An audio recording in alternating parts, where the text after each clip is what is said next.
Vivre dans sa tête ou vivre avec son corps. Voilà deux niveaux de conscience. Une conscience, ou plutôt une pseudo-conscience, car conscience mentalisée, petite conscience, conscience inférieure, conscience de la dualité, de la séparativité, parce que dominée, prédominée par la pensée, l'analyse, le cartésianisme. Et donc,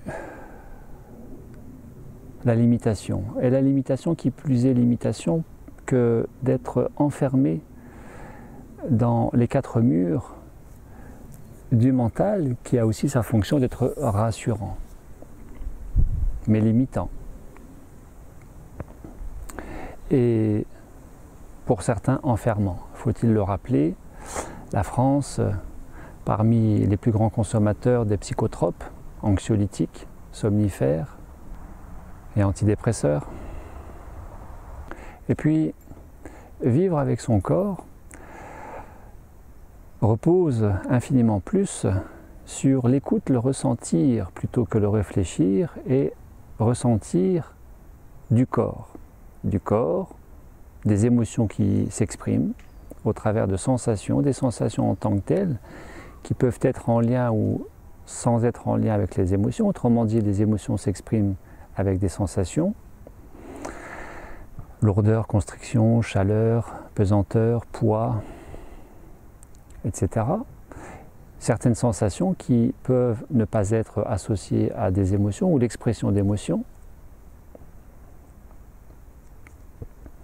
Et quel est l'intérêt ou quel serait l'intérêt d'être à l'écoute du corps? Eh bien tout simplement que d'être à l'écoute du corps, c'est passer de « je sais », reculer les limites bien pensantes, rassurantes, enfermantes, limitantes du « je sais », et grâce au « je sens », « je ressens » au travers du corps, de générer cette conscience, d'être, autrement dit, passer de « je sais » et au travers du « je sens », « je ressens », le corporel, la sphère corporelle, à « je suis », être.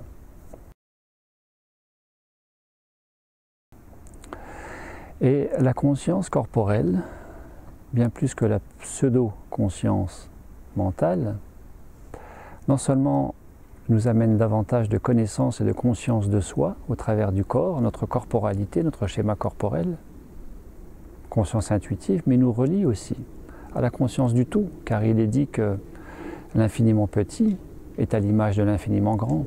Connais-toi toi-même et tu connaîtras l'univers et les dieux. Alors je vous invite vraiment à cultiver cette conscience du corps. Comment? Tout simplement en cultivant l'écoute, le ressentir, l'observation.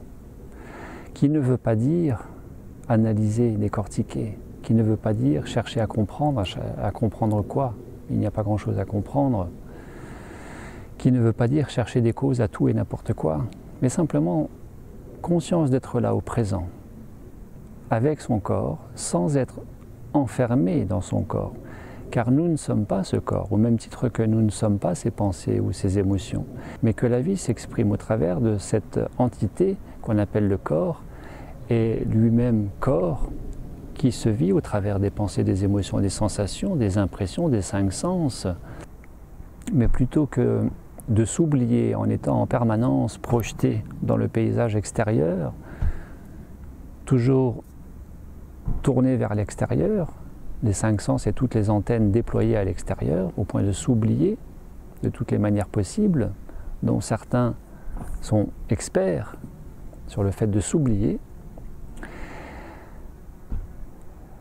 il n'est pas davantage question d'oublier l'extérieur en étant trop à l'écoute de soi. Il n'est pas question de faire du nombrilisme. Ce n'est pas de ça dont il est question, là aussi, mais simplement d'être en fluidité, d'écoute et de perception au travers de cette enveloppe corporelle, ce véhicule pour cette incarnation, et ainsi de nous désidentifier de qui nous avons cru jusque-là que nous étions et que nous ne sommes pas. Nous ne sommes pas ce corps, ni ses pensées, ni ses émotions. Nous ne sommes pas l'étiquette sociale de votre profession, nous ne sommes pas l'étiquette statut civil de votre nom-prénom, ni du statut célibataire, marié, divorcé, veuf. Nous ne sommes rien de tout cela. En réalité, nous sommes conscience avant tout. Conscience libre, illimitée, infinie. Conscience joyeuse car conscience de la présence immergée à la présence au travers de l'ici et maintenant. Ici et maintenant, tout simplement. Combien de fois, et je peux dire tous les mois, dans toutes les sessions de pause alimentaire, nourriture conscience, nourriture pranique, combien de fois vous êtes, vous, stagiaire, à venir cultiver l'unité, à vouloir cultiver l'alignement des 4 corps, gagner un niveau de conscience, un état de conscience supérieur, vous démentaliser d'une pseudo-conscience limitante, du mental égotique, et combien de fois de répondre au piège de l'ego lui-même que de rester, ou à peine sorti de la boîte crânienne, d'y retourner aussi vite en faisant le jeu des schémas limitants, des programmations, des croyances, des injonctions parentales héritées depuis tout jeune. Sois fort, fais vite, sois gentil, tais-toi, etc., etc. De vivre dans sa tête plutôt que d'écouter le corps. Combien de fois les schémas limitants reprennent le dessus, sans même nous en rendre compte? Combien de fois nous ne sommes pas à l'écoute du corps? Combien de fois nous nous oublions et sommes rattrapés? Exemple hier, Elisabeth, qui me téléphone pour un bilan de pause alimentaire et qui va parfaitement bien, qui est en super énergie, super niveau d'énergie, aligné, un poids stabilisé, un sommeil divisé par 2 au minimum, qui dure quelque chose comme 3 heures par nuit, et qui me dit il faudrait que je prenne des compléments alimentaires.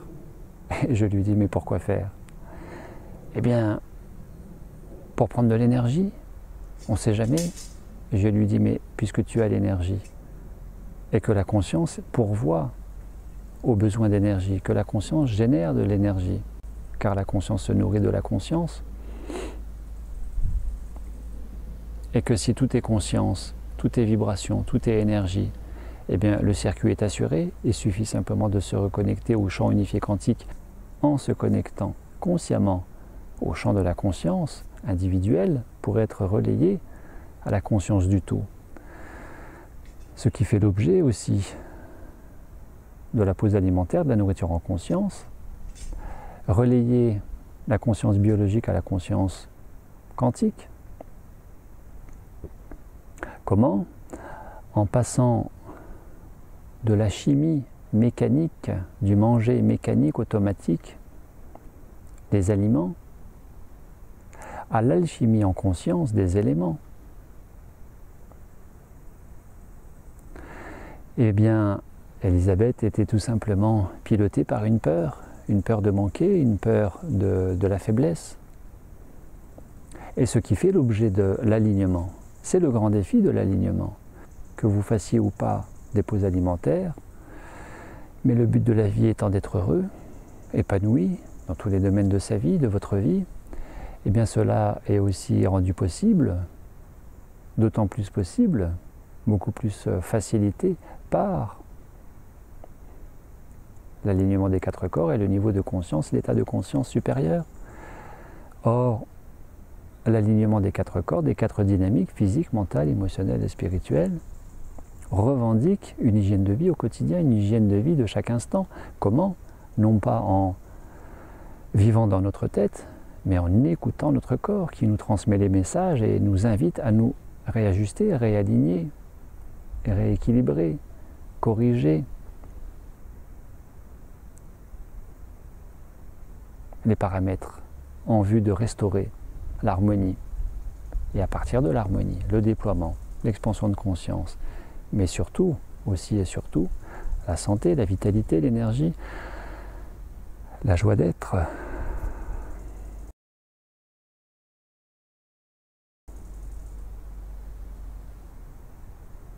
Et la conscience. Conscience du petit moi, conscience du grand soi. Vivre dans sa tête ou avec son corps. Tel est le grand défi. Dans cette maîtrise alimentaire et relation à l'aliment, dont il est question au travers de ces pauses alimentaires, qu'une fois encore, il est possible de cultiver au travers des stages que je propose. Autonomie alimentaire, et en particulier au regard des dépendances, dont il sera question dans la prochaine vidéo. Comment gérer, maîtriser, dépasser les dépendances alimentaires, basées justement sur vivre avec son corps, à l'écoute de son corps, plutôt que dans sa tête. Merci à vous, à très bientôt. Au revoir.